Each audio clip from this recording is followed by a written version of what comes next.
Hi everyone, good evening. I am very happy to be speaking to you today. It's a very special day here in India because it's the beginning of the Ganesh festival, and this is a beautiful 10-day festival that we're going to be celebrating here. And of course, if you remember me, my name is Lippy.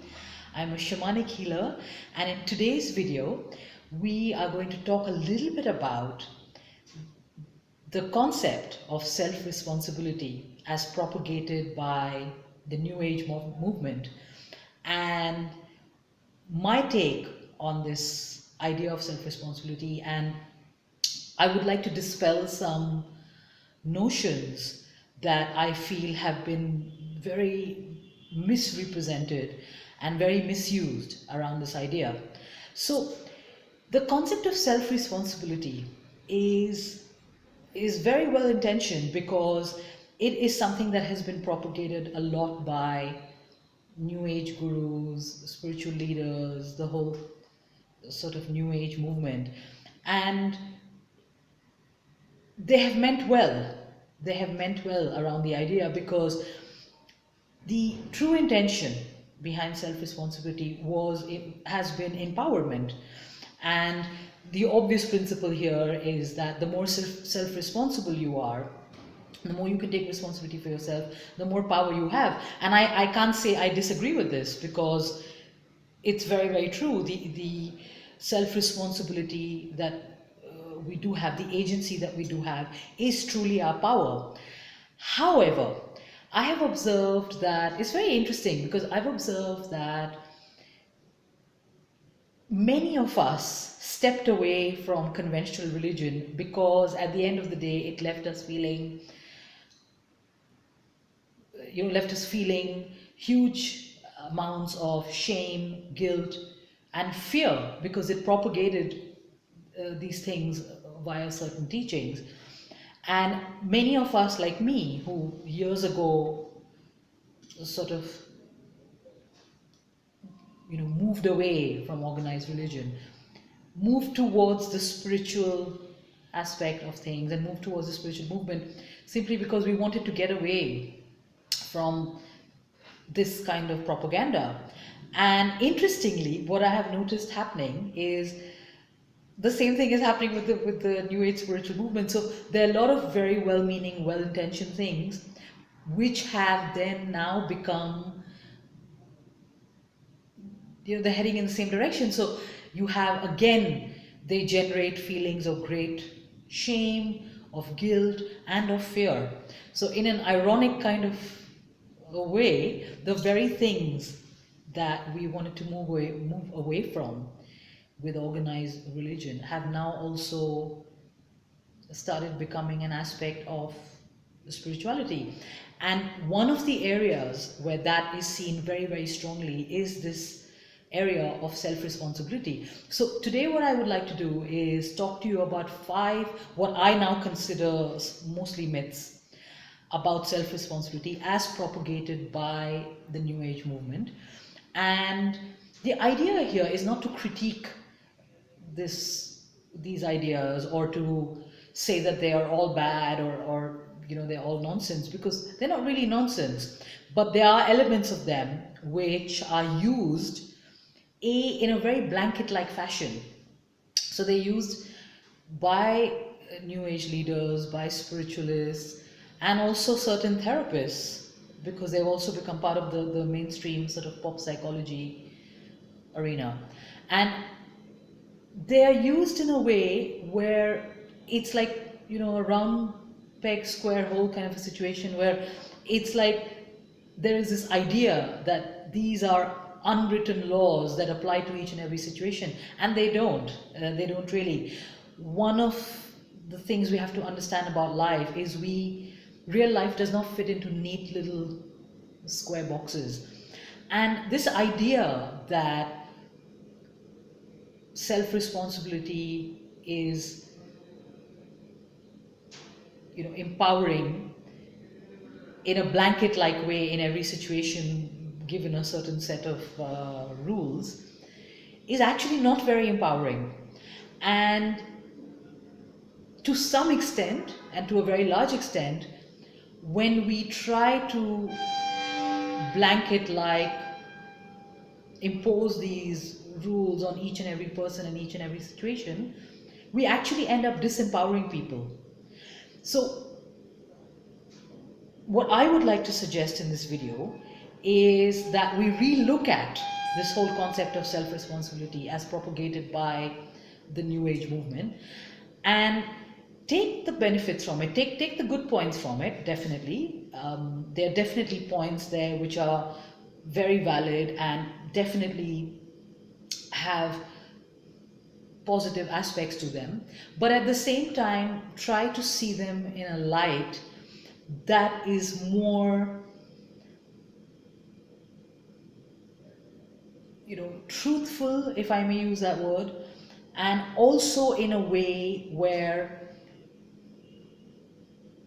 we get away from the shaming, the guilting, and the fear aspects of these elements. So I have 5 New Age ideas around self-responsibility that I'd like to talk about today. And the first one is the idea that you attract everything that happens to you.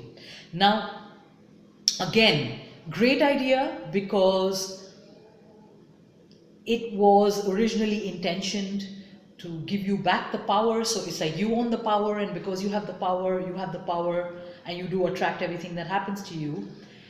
But truthfully, what this idea has actually done, and I know it did it to me, I see this constantly with my friends and many of the clients who come to me, is instead of empowering you, this idea, the way it's propagated, without a complete understanding of the deeper meaning of this, is in fact something that can make you feel huge amounts of guilt and shame, because you have no idea how you attracted what you attracted, but somewhere you're running around thinking you're responsible for it. And because you don't know how you're responsible for it, you've got a sort of a cognitive dissonance there.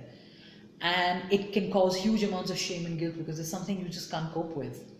And also huge amounts of fear, because most of you would have had this experience where you've had something that's happened in your life and you can't understand really what you did to make that happen. And that also generates, instead of generating the empowerment, it generates huge amounts of fear, because then you're sitting there going like, okay, I don't know what I did to make that happen, and I don't know what to do now, and I don't know what I may do in the future that may make something even worse happen, and so on and so forth, if you get the picture. Now, is it really true that we attract everything that happens to us? I think that's something that's a question that we really need to sort of sit down and sort of meditate on. And I did that. I used to be someone who believed that for a really long time. However, when I was healing myself and still continue to heal myself and recovering from some very, very difficult situations, I started to question this idea about attracting everything, we attract everything to ourselves.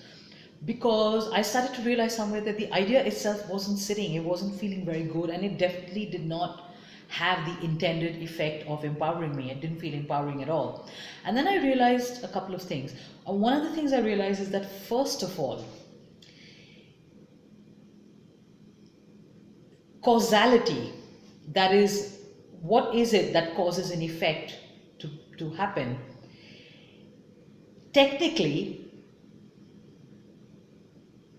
if you look at the scientific meaning of causality, then causality can only be established when one singular thing is known without doubt to cause a particular effect. Here is an example. So we now know from scientific research that a particular bug, a particular type of bacteria, causes a particular type of illness. Say, for example, a urinary tract infection. Okay, and if you get a urinary tract infection, what you do is you get antibiotics and you treat that particular strain of bacteria. Now, scientifically, that is true causality, because you have one particular cause, in this case, a particular bacteria. And sorry, I don't know the strain of bacteria. And that bacteria is what causes a urinary tract infection. So that is true causality in scientific terms.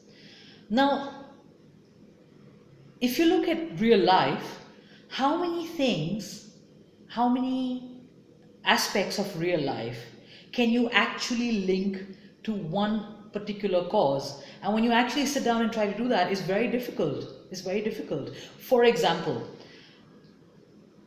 let's say that we have this idea that, okay, maybe I'm negative all the time, and because I was negative, I don't know, I became ill and I got cancer. Well, really? I mean, I'm not propagating negative thinking all the time, neither am I propagating not taking care of your health. But it's very difficult to pinpoint that it's just that one thing where it was negativity and you got negative and you got cancer. Because you will see that in your everyday life, that you can't really pinpoint a specific cause to a specific effect in the true scientific sense.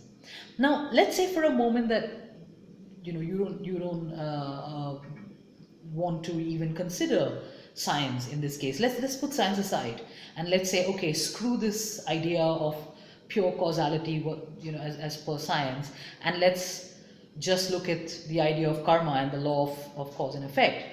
And again, in my experience, I've realized that even if you put the strict scientific term of singular causality aside, it's never just one particular cause that produces one particular effect. There are some cases where that happens, but most of the time it's a combination of things, and it's very, very hard to tell what caused what. So here is another idea. So there was this time when a lot of New Age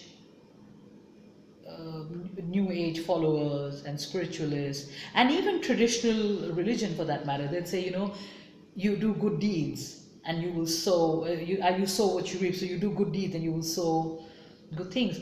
Well, I'm sorry to break this to you, but if you look around you, if you look around the people who are super, super successful, some of them are really wonderful people and they've really done good things, but many of them are also not very good people, and they have not sown good seeds.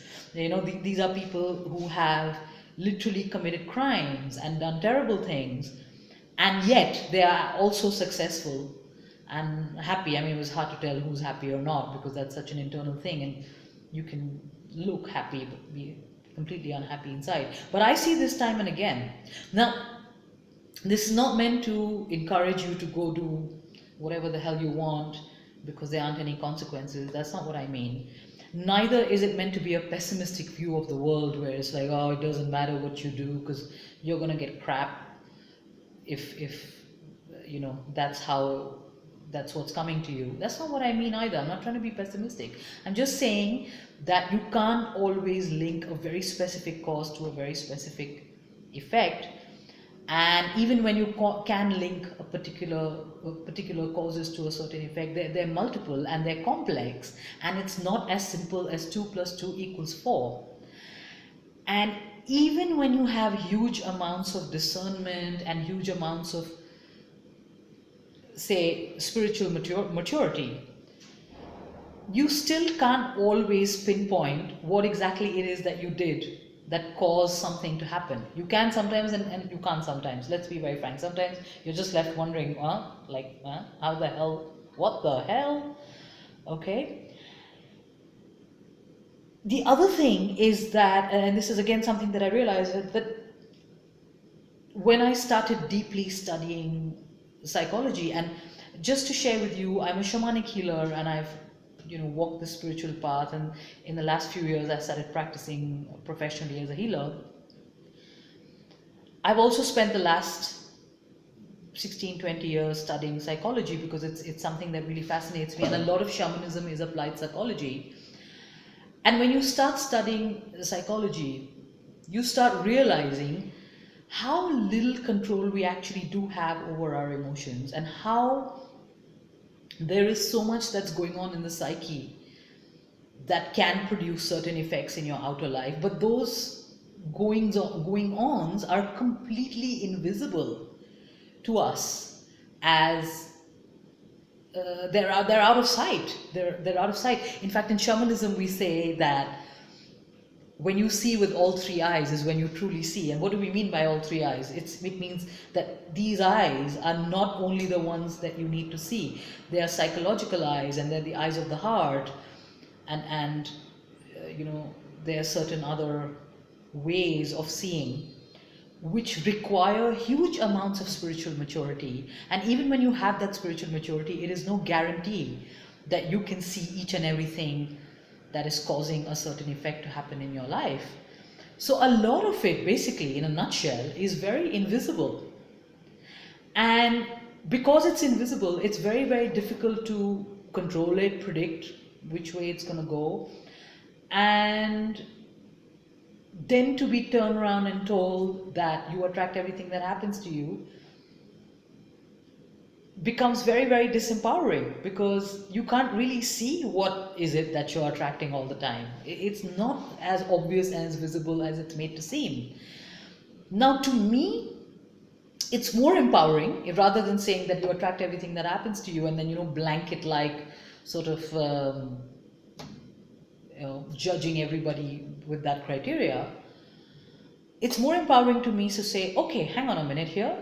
I can't always see what's going on in my psyche. I can't always see the seeds, that have maybe have been sown in my childhood, when I don't even remember what happened in my childhood, and that was out of my control anyway. But that may produce an effect in my life. Life is anyway mysterious, and we don't always see everything all at once. Nobody has a 360-degree view. And it's far more empowering to me to accept that, and to understand the nature of the cause and effect dynamic, and to understand the nature of life and say, okay, you win some, you lose some. Sometimes I can see that I did something and it caused something to happen, and sometimes I cannot see. And when I cannot see, I just have to, hindsight is always 20/20, so I just have to see it after it's happened and go, okay, maybe this has happened because I need to clear XYZ up, but I had no idea, no way of seeing that XYZ before. It's like, I think there was this movie a couple of years ago called The Curious Case of Benjamin Button, and there's this one particular quote from the movie I remember, and I love that quote. It said, life is lived forward and understood backwards. And it's so true, because sometimes you really don't see how something may have come into place, a dynamic, till the dynamic has already happened. The second thing is that this idea that everything happens for a reason, and that reason is serving your growth.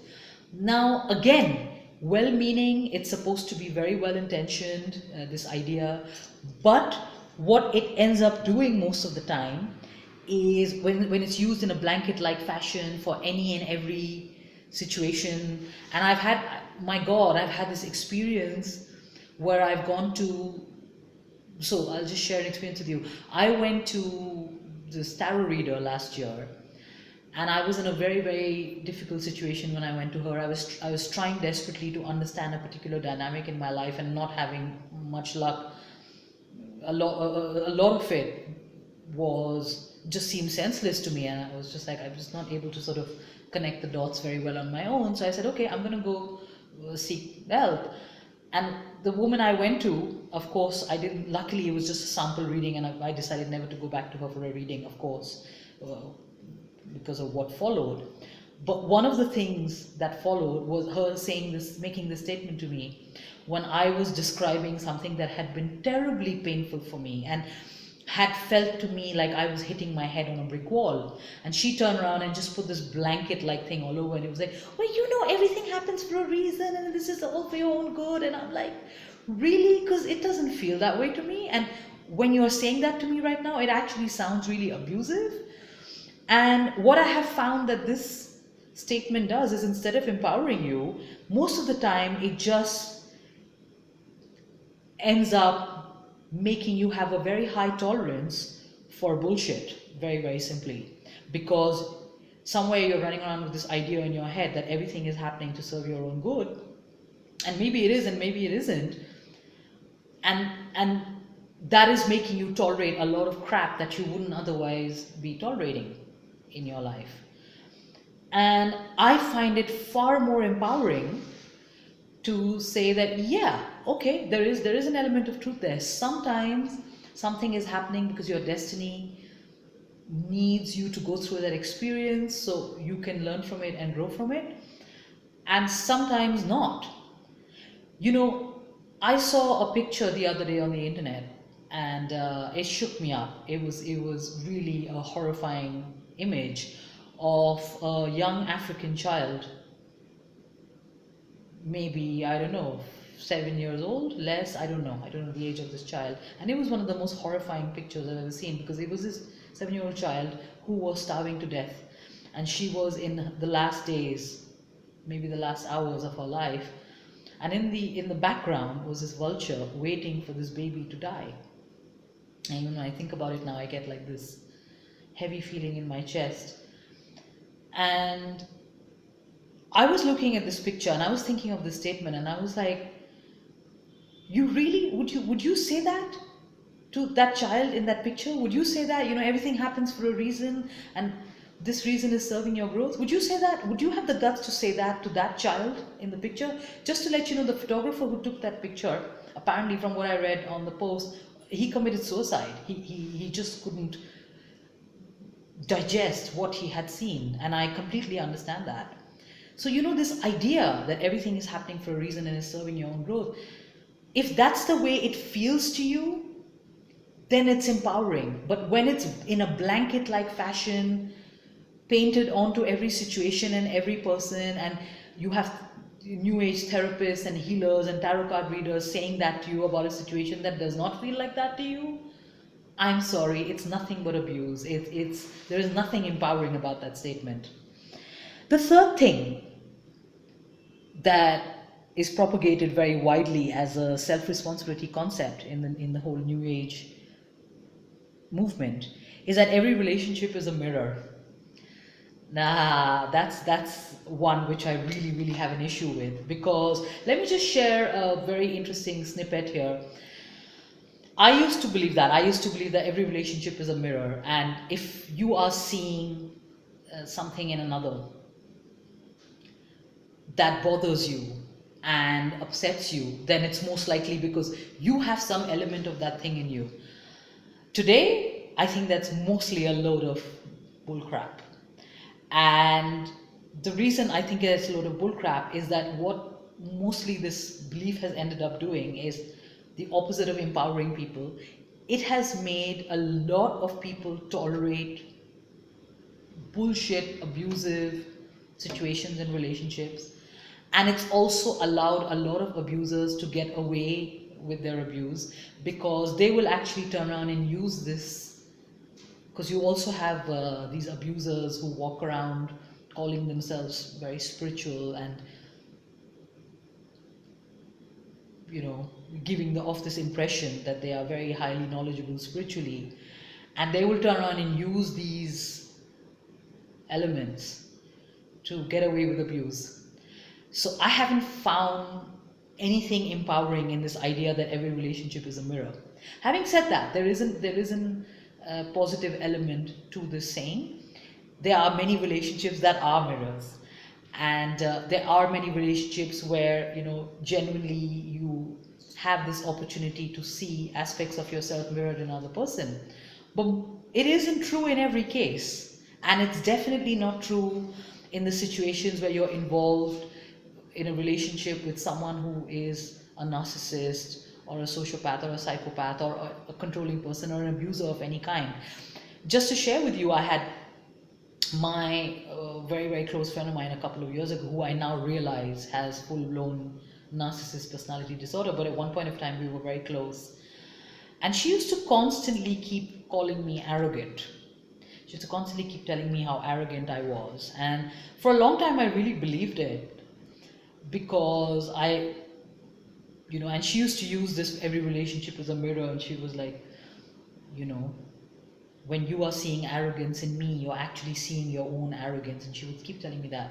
Now I look back and I realize that she was doing that because she was projecting her own arrogance onto me. It had nothing to do with my arrogance. It was all her.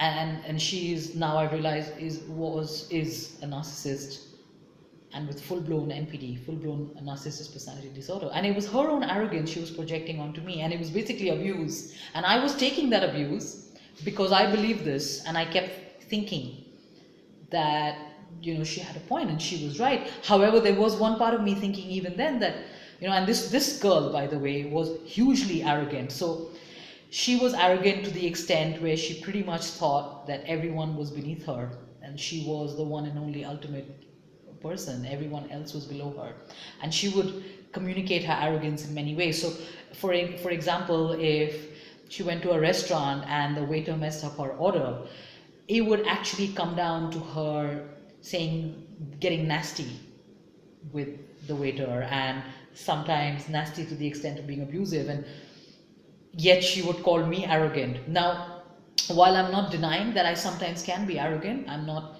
arguing that, I actually, for the longest time, didn't realize that her calling me that was had nothing to do with this whole spiritual self-empowerment, every relationship is a mirror thing that she had cooked up and I had believed, but had everything to do with her emotionally and verbally abusing me. And this idea that every relationship is a mirror, and what you see in another is probably something you have in yourself. I think this idea has its roots in a metaphysical concept of where we view the universe as a hologram. And if you look at the universe as a hologram, or the existence as a hologram, then we say that everything is in me and I am in everything. And yeah, it's true, I do believe in this whole hologram idea. I really strongly believe, to me, as a shaman, this makes perfect sense. I really, really do believe it. However, this is a very misunderstood idea because, yeah, potentially you have everything in you and everything of you is in something else, but most of that is lying dormant. And that is the reason why everyone is not an airline pilot and everybody is not a chemical engineer. I mean, look at the logic of it. It's like saying, because we are all pure potential and pure consciousness, and we are in everything and everything is in us, whatever is in another person is also in us. Yeah, in a dormant state, not in an active state, because otherwise everybody would know how to do everything and everybody would be everything. And look around you, it doesn't work that way. It doesn't work that way. If you've seen the film The Matrix, the first part of the Matrix, they had this one scene where I think it was the character of Trinity, and she had to, I don't remember exactly, it's been years since I saw the film, but she had to ride a chopper all of a sudden. And what she does is she gets these guys, her group that she's part of, to download a chopper flying program into her. So then she suddenly knows how to download, to ride a chopper, because otherwise she doesn't know how to ride a chopper. And I see the holographic system to work in that way. It's like you potentially know how to ride the chopper. Yes, sure. But can you ride a chopper? Do you know what I mean? You have to download that program or understand how to ride a chopper. So similarly, you can't go around using this idea that every relationship is a mirror and call it empowering, because mostly it isn't. It's misunderstood, and it causes more harm than good. Now, the fourth concept of self-responsibility as propagated by the New Age movement is that it takes two. It takes two to tango, it takes two hands to clap, etc., etc. Okay, so here is what I have found in my experience, that it takes two, meaning two people have an equal contribution to a particular relationship dynamic. When the power equation is equal between two people. And let's face it, in reality, it just doesn't work that way. Most of the time, you will have one person with slightly more power in the relationship than the other. I'm not saying there aren't situations where you do have equal power. Most of the time, it goes in the other direction. And when you have unequal power in a relationship, you really can't say that it takes two to tango. And then the situation becomes even more complex when you have an abusive relationship. You have one person who is an abuser, who is a narcissist or a sociopath or controlling person or whatever type of abuser, because they hold most of the power in the relationship. So to say that it takes two, and you are equally responsible for the things that went wrong in the relationship, just doesn't make sense in that kind of a situation. It may make sense in certain situations, but in a situation like that, it makes no sense at all. And if you really go deep into, say, narcissist abuse and the dynamic of it, the dynamic is simply this: the narc is like the spider and you're like the fly caught in that trap, and the narc will suck the life out of you. That's how the dynamic of a narcissist relationship is. So there is no two tangoing over there. Trust me, it just doesn't work that way. I had a narc boyfriend years ago, and I kept, because I was following this idea very, very strongly about it takes two, and I kept trying to keep changing my behavior and the way I was, and making myself, doing my self improvement or whatever, in the hope that, well, when I change my dynamic, he will change his dynamic as well. I was so wrong. I was so wrong, because I could have done anything. I could have hung upside down from a trapeze. I could have sort of gone up to the Empire Building and bungee jumped out of there, or any other self improvement I could think of, and it would have made no difference to his behavior. It would have made no difference to our relationship, other than, yes, and that's where the self responsibility comes in, is when you are fortunate enough to see that you are in a trap, and that itself is very hard to see, then you take the responsibility and get out of there. But this idea that it takes two to make that relationship dynamic what it is not empowering, and all it does is propagate abuse, abusive behavior, and causes huge amounts of guilt, shame, and, yes, confusion for the person who is putting in their bit and not understanding, well, if it takes two, then why is this not working? The fifth and last thing I'd like to talk about is the idea of responsibility equaling responsibility. Years ago, I had attended a discourse by someone who is, an enlightened teacher or enlightened guru, and I remember him propagating this idea, and he was like, "Well, responsibility is responsibility." Again, very, very empowering idea, because the whole idea behind responsibility being responsibility is to harness the ability we have within us to respond rather than react to situations. Very well meaning. Here is the thing: to be able to respond versus reacting to situations, you first and foremost need to have done the following. You need to have healed all your emotional wounds. You need to have a certain level of spiritual maturity, and you need to have a mastery over your emotional states.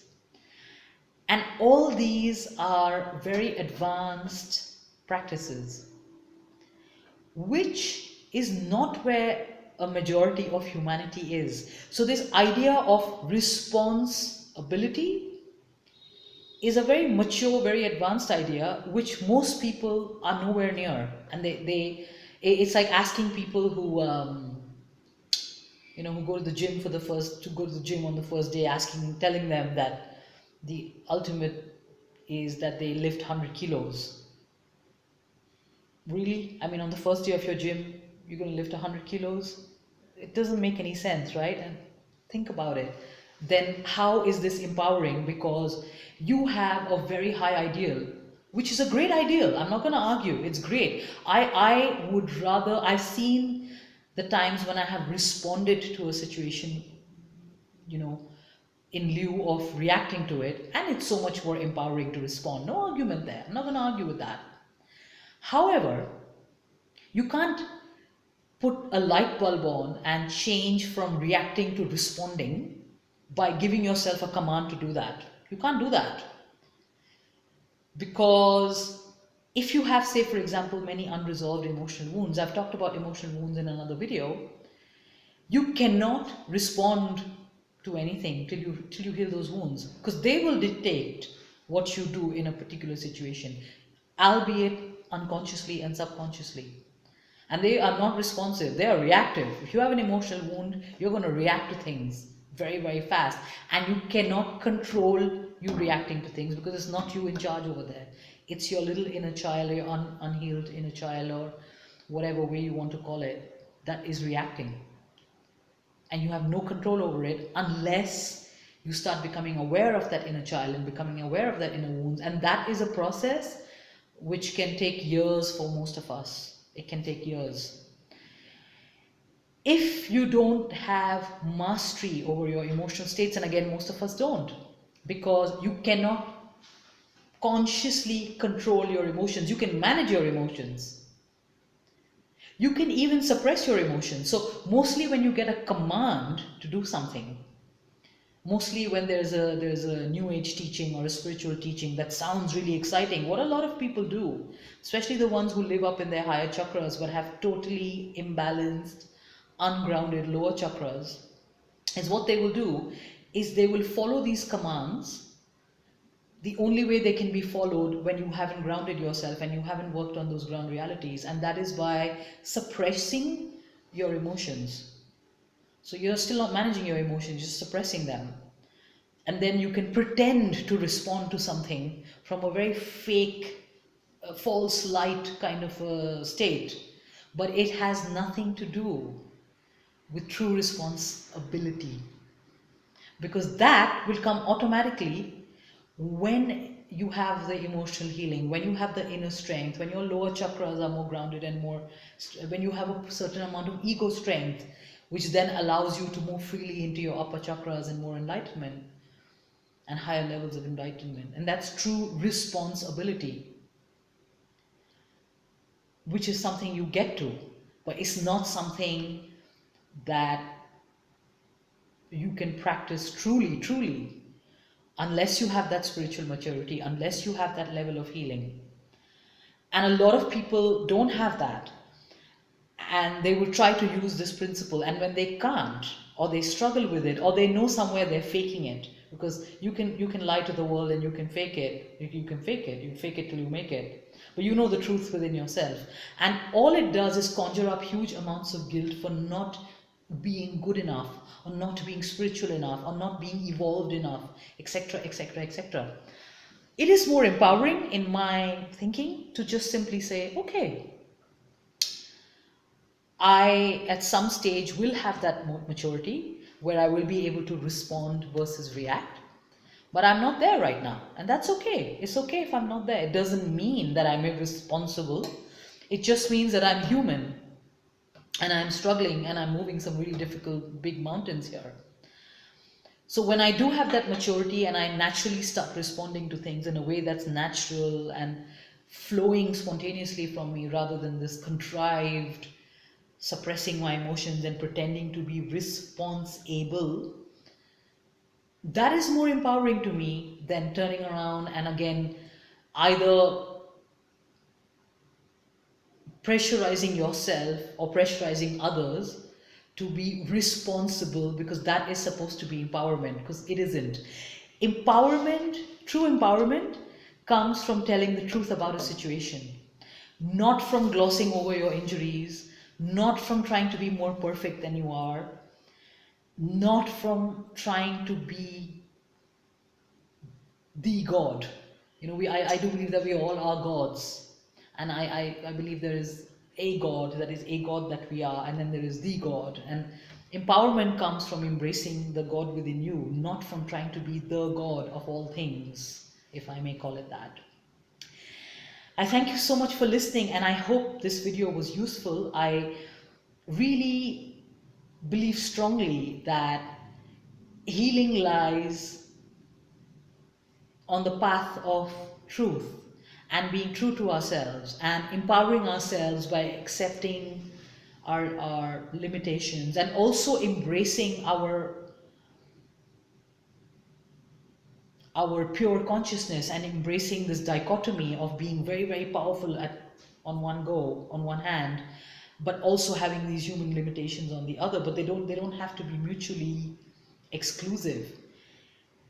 You can flow from one to the other, and that to me is true empowerment, not faking responsibility, not holding everyone to this yardstick of self-responsibility that is meant to be empowering, but instead creates the very shame and the very guilt and the very fear that religion did, some religions did, or a lot of religions did for so many years.